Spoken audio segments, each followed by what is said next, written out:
ओम श्री गुरवे नमः। उपस्थित भाइयों बहनों, आप सब लोगों का इस कार्यक्रम में हार्दिक स्वागत अभिनंदन है। आइए उस ज्ञान की चर्चा करें, उससे पहले गुरुवंदना कर लें। ओम गुरुर्ब्रह्मा गुरुर्विष्णु गुरुरेव महेश्वर गुरुरेव परब्रह्म तस्मै श्री गुरवे नमः। अखंड मंडलाकारं व्याप्तं येन चराचरं तत्पदं दर्शितं येन तस्मै श्री गुरवे नमः। मातृवत लालयित्री पितृवत मार्गदर्शिका नमो अस्तु गुरु सत्तायै श्रद्धा प्रज्ञायुताचया। ओम श्री गुरवे नमः। भगवान श्री कृष्ण का ध्यान करें। ओम वसुदेव सुतं देवं कंसचारूरमर्दनं देवकी परमानंदं कृष्णं वंदे जगद्गुरुं। ओम श्री कृष्णाय नमः। एक बार सद्बुद्धि की देवी का गायत्री मंत्र से हम ध्यान करें, प्रार्थना करें, हमारी बुद्धि को सन्मार्ग को प्रेरित करें। ओम भूर्भुवः स्वः तत्सवितुर्वरेण्यं भर्गो देवस्य धीमहि धियो यो नः प्रचोदयात्। बोली वेद माता गायत्री की जय। त्रैमुखम भगवान का ध्यान करें, प्रार्थना करें कि सभी लोग निरोगी रहें, बीमारियां उनके ऊपर अपना प्रभाव न डालें।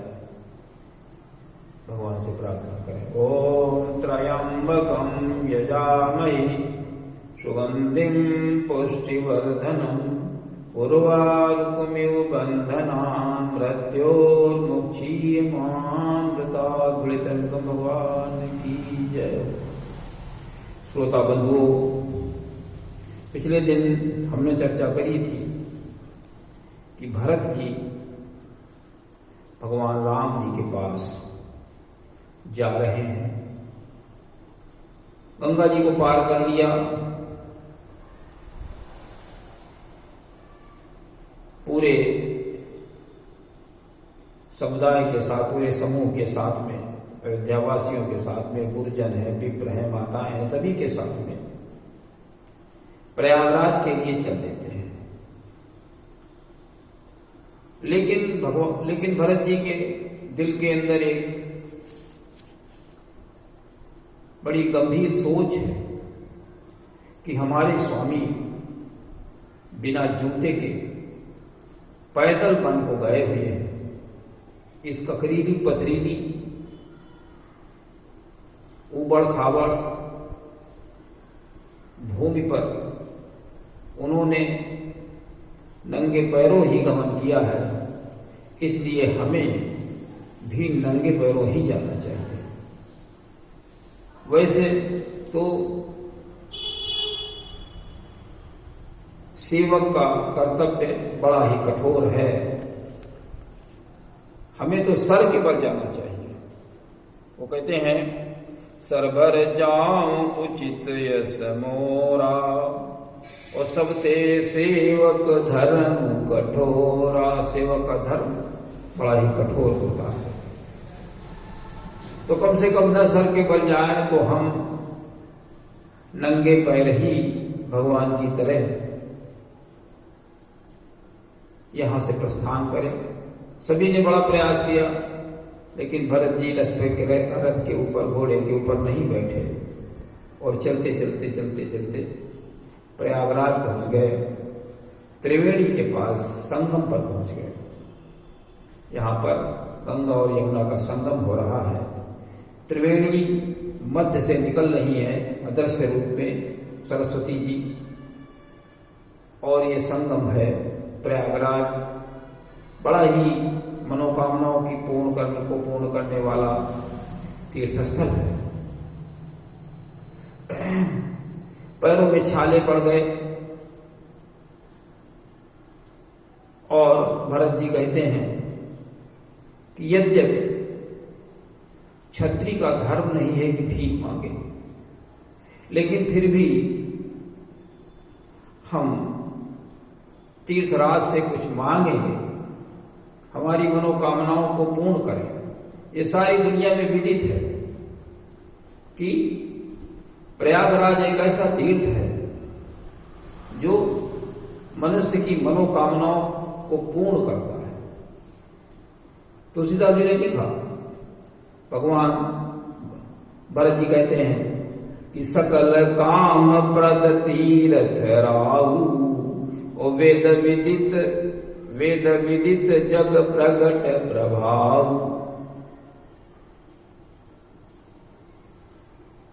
सारी कामनाओं की पूर्ति करने वाला तीर्थ है। ये वेदों में भी प्रकट है, वेदों में भी वर्णित है और सारे जग में प्रकट है, सारे जग के लोग जानते हैं। अब हम तीर्थराज पहुंच जाएं और मनौतियां मान लें, सब पूर्ण हो जाएंगी। उसके पीछे एक तथ्य हमें मालूम देता है कि वहां पर बहुत श्रेष्ठ, कई श्रेष्ठ वहां पर ऐसे आश्रम, कई श्रेष्ठ ऋषि रहते हैं जिनके प्रभाव से, जिनके मार्गदर्शन से, जिनके दर्शन से हमारे जो कर्म हैं वो सुधर जाते हैं। हमारी जो पाप करने की वृत्ति है वो ठीक हो जाती है और हम श्रेष्ठ कर्म, सत्कर्म करने में प्रवृत्त हो जाते हैं। इसमें तीर्थराज भी हमारा सहयोग करता है, ऋषि और मनीषी भी सहयोग करते हैं। जब हम उत्तम कर्म करने लगते हैं तो निश्चित रूप से हमारी सब कामनाएं पूर्ण होने लगती हैं। इसमें सब दैवी शक्तियां सहयोग करने लगती हैं।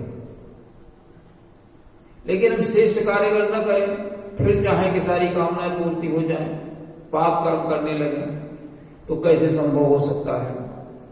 तो भरत जी कहते हैं कि हमारा स्वभाव नहीं, स्वधर्म नहीं है भीख मांगना। भिक्षा मांगना तो विप्रों का कार्य होता है, जो धर्म का कार्य करते हैं। बगैर दान के धर्म होता नहीं है और दान के लिए मांगना पड़ता है। लेकिन उस धर्म के कार्य में जो बाधा आती है, क्षत्रिय लोग उसको दूर करते हैं। जैसे विश्वामित्र जी राम लक्ष्मण को लिवा लाए थे धर्म की रक्षा के लिए। असुरी वृत्तियां यज्ञ नहीं होने दे रही थी, रावण का प्रभाव बढ़ रहा था, तो विश्वामित्र जी राम और लक्ष्मण को मांग लाए थे, भीख के रूप में मांग लाए थे। किस लिए? धर्म की रक्षा के लिए। तो विप्र लोग धन मांगते हैं, हमारा काम नहीं मांगना, लेकिन फिर भी मैं मांगूंगा। क्या कहते हैं? मांगू भीख त्यागी निज धर्म। निज धर्म, स्वधर्म को मैं त्यागे दे रहा हूं। क्षत्रिय धर्म में भीख मांगना नहीं, युद्ध करना, धर्म की रक्षा करना। आरत कान करई कुकर्म। अब जब मनुष्य किसी संकट की स्थिति में होता है तो कौन सा कुकर्म नहीं करने लगता है। अर्थात संकट की घड़ी में हर कार्य किया जा सकता है। प्राण रक्षा में के लिए अभक्ष्य भी खाया जा सकता है। जिसको नहीं खाना है जो चीज वो भी खाई जा सकती है। तो प्राणों पर संकट आ बने तो फिर करना क्या है? फिर तो जब संकट की स्थिति में है तो कौन सा कुकर्म मनुष्य नहीं करता। आरत कान करे कुकर्म, कौन सा कर्म नहीं करता। और भरत जी मांगना क्या चाहते हैं? न धन चाहते हैं, न धर्म चाहते हैं, न कामनाओं की पूर्ति चाहते हैं, काम की पूर्ति चाहते हैं, न मोक्ष चाहते हैं। वे चाहते हैं कि राम के प्रति, राम के चरणों के प्रति, राम के गुणों के प्रति, राम के मार्गदर्शन के प्रति हमारा प्रेम बना रहे, ये चाहते हैं। क्या कहते हैं? अरत न धर्म न काम रुचि और गति न चाहूं निर्वाण, जन्म जन्म रति राम पद यह वरदान नान। भरत जी ये मांग रहे हैं, किससे? प्रयागराज से मांग रहे हैं कि जन्म जन्म राम के पद, राम का पद, राम के गुणों, राम के आदर्शों, राम के स्वाभिमान की रक्षा के लिए हम जन्म जन्म उनके प्रति समर्पित बने रहें, यही हम चाहते हैं, इसके अलावा और कुछ नहीं चाहते। सभी ने त्रिवेणी में स्नान किया, स्नान करके भरद्वाज आश्रम में पहुंच जाते हैं। भरद्वाज उस समय के सबसे श्रेष्ठ ऋषियों में से थे।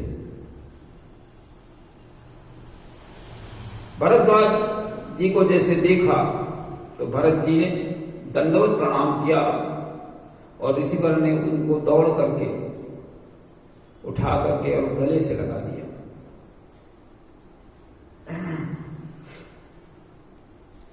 इससे पहले त्रिवेणी जी ने भी उनका सम्मान किया भरत जी का।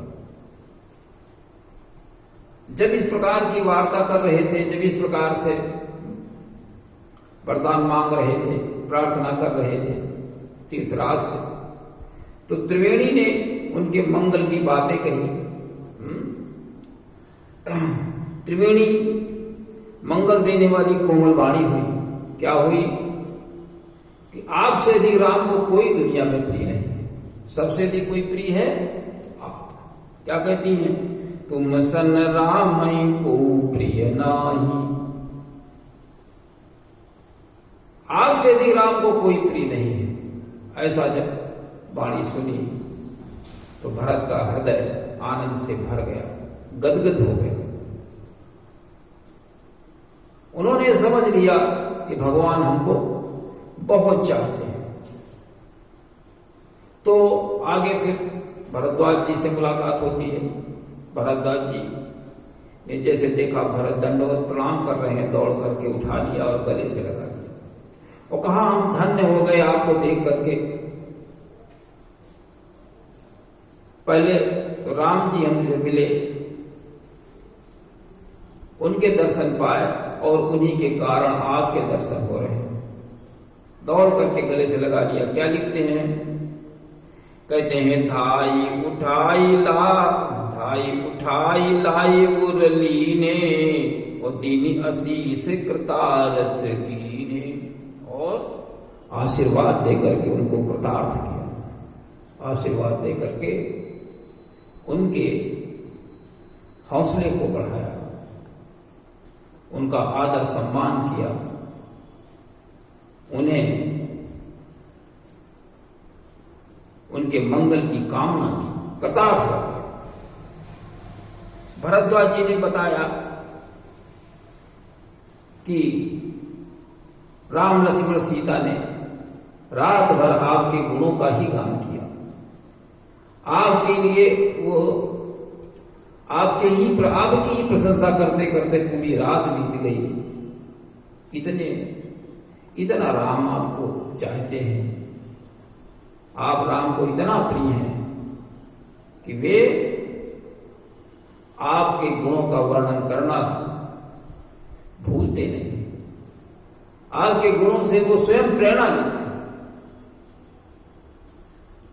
और उन्हीं के कारण आपका हमें दर्शन प्राप्त हो रहा है। हम भी धन्य हो गए।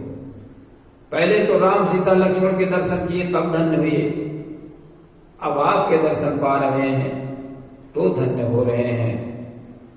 देवता इस कृत्य के ऊपर बहुत प्रसन्न हो रहे हैं, उस पर वर्षा कर रहे हैं।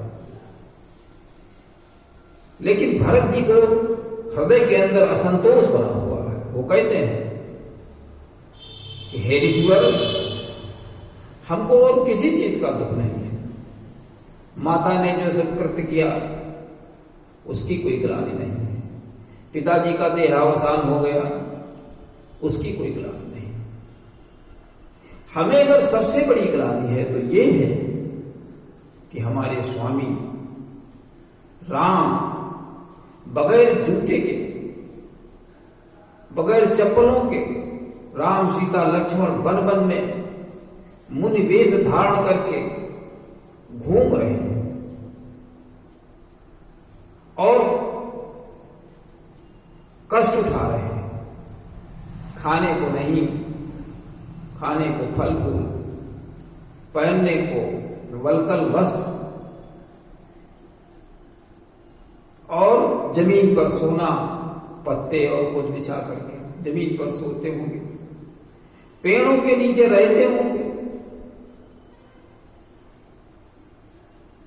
सर्दी, गर्मी, जाड़ा, बरसात, ये तेज हवाएं, इनका सबका सहन करते होंगे। वहां कौन सा घर बना है, कौन से वहां पर महल है जिसमें वो रक्षा हो सकती है। यद्यप सुंदर सी कुटी, पर्ण कुटी बना रखी थी वहां पर अच्छी सी, इसमें इनका कोई असर नहीं होता, लेकिन भरत जी के हृदय के अंदर ये ग्लानि है और वो कहते हैं कि राम लखन सिय बिनु पग पनहि, ओ करि मुनि वेश फिरहि बन बनहि। हमें ये कष्ट है, मुनियों का वेश धारण करके जंगल में घूम रहे हैं, वन में घूम रहे हैं और अजिन बसन फल असन मही, और शयन डासी कुसुपात, और बसी तरु तर नित सहिम, और आतप वर्षा बात। वल्कल वस्त्र धारण किए हुए हैं, फल का भोजन करते हैं, जमीन में कुश और पत्ते बिछा करके शयन करते हैं, बस तर पेड़ों के नीचे निवास करते हैं और नित्य जाड़ा, गर्मी, बरसात और वायु को सहन करते हैं। सबसे बड़ा कष्ट हमें तो इसी बात का है कि जिन्होंने कभी कोई कष्ट नहीं देखा, कोई परेशानी कभी नहीं उठाई, हमेशा सुख के वातावरण में जिए पले बड़े हुए, आज वो इतना बड़ा कष्ट उठा रहे हैं और वो मेरे कारण ऐसा हो रहा। मैं न होता तो कई फिर ऐसा वरदान क्यों मांगती, मेरी माता ऐसा वरदान क्यों मांगती। इसलिए हमें बड़ा कष्ट है। भरद्वाज जी भी उनकी बड़ी प्रशंसा करते हैं, प्रशंसा करते हैं। वो कहते हैं कि अगर आप राज्य करते तो भी कोई दिक्कत नहीं होती, क्योंकि राजा ने आपको राज्य दिया है, राज्य देने का संकल्प है, लेकिन फिर भी अगर आप ये कर रहे हैं तो आप अपने यश और कीर्ति को बढ़ा रहे हैं। दिनों दिन आपकी यश कीर्ति बढ़ेगी, कोई आपको दोष नहीं देगा, वैसे भी कोई दोष न देता। और ये सब जो कुछ भी हो रहा है ये दैवी विधान के अंतर्गत है। वो शारदा ने मति फेर दी और ये सब घटना घटित हो गई। इसमें न माता का दोष है न किसी का दोष है, ऐसा ही विधान है। ये सब बातें भरद्वाज जी ने भरत जी से कही। तो आज के प्रसंग में हमें ये एक सीख लेनी चाहिए कि हम श्रेष्ठ कर्म करें और ईश्वर से जुड़ करके चलें। हृदय के अंदर हमेशा प्रकाश रहना चाहिए और किसी कुमति के साथ में कभी हम साथ न करें। अगर कोई कम बुद्धि का, नीच बुद्धि का अगर कोई व्यक्ति है जिससे मैंने साथ कर लिया तो हमारी भी बुद्धि खराब हो जाएगी, हम भी उसी के अनुसार चलने लगे। तुलसीदास जी ने लिखा, को न कुसंगति पाई न साई और है न नीच मते चतुराई। हमें हमेशा श्रेष्ठ लोगों का साथ करना है और निरंतर श्रेष्ठ कर्म करना है, जिससे कि इस प्रकार की कोई घटना दुर्घटना हमारे परिवार में न घटित हो, जैसा कि यहाँ पर घटित होता दिखाया जा रहा है। तो इसी के साथ में आज के कार्यक्रम का समापन करते हैं। ओम शांति।